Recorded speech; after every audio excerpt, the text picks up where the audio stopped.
घोंघा और lady bug की कहानी। हरे भरे जंगल के किनारे एक सुंदर बगीचा था। उस बगीचे में तरह तरह के फूल खिले रहते थे। गुलाब, सूरजमुखी, चमेली और गेंदा। उसी बगीचे में एक छोटा सा घोंघा रहता था।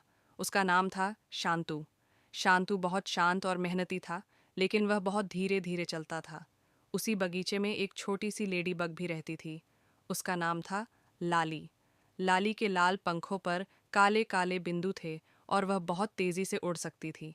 लाली को अपनी तेज उड़ान पर बहुत गर्व था। एक दिन लाली फूलों के ऊपर उड़ते हुए बोली, अरे शांतु, तुम तो बहुत धीरे चलते हो। मैं तो कुछ ही सेकंड में पूरे बगीचे का चक्कर लगा सकती हूँ। शांतु मुस्कुराकर बोला, हाँ लाली, मैं धीरे चलता हूँ, लेकिन मैं हमेशा धैर्य के साथ अपना रास्ता पूरा करता हूँ। लाली हंस पड़ी और बोली, धीरे चलने से क्या फ़ायदा, तेज होना ही सबसे अच्छा है। शांतु ने कुछ नहीं कहा और चुपचाप अपने काम में लग गया।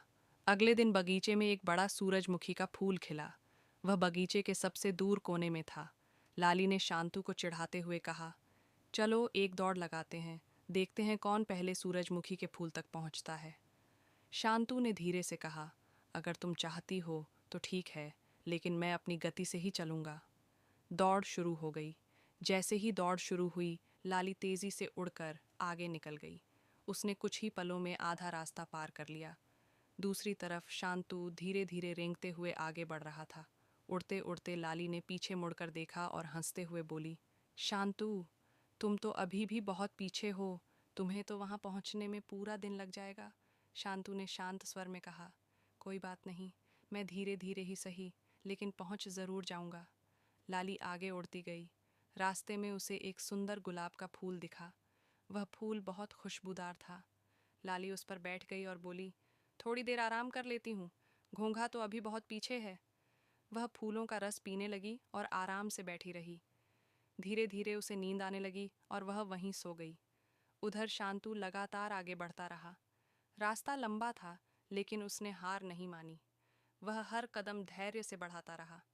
कुछ देर बाद शांतु गुलाब के फूल के पास पहुंचा। उसने देखा कि लाली गहरी नींद में सो रही है।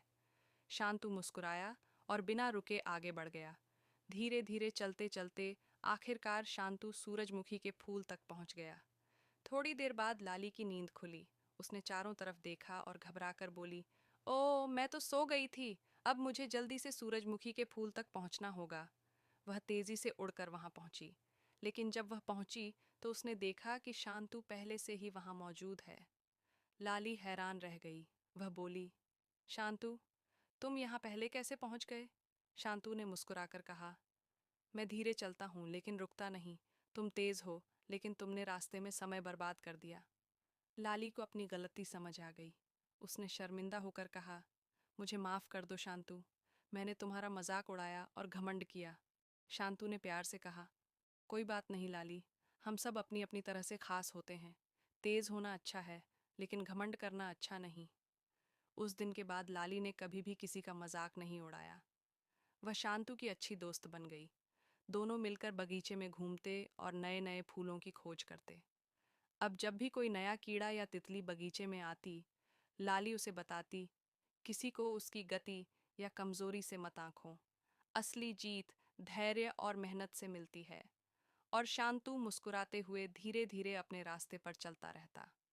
सीख घमंड कभी नहीं करना चाहिए। धैर्य और लगातार मेहनत से ही सच्ची सफलता मिलती है।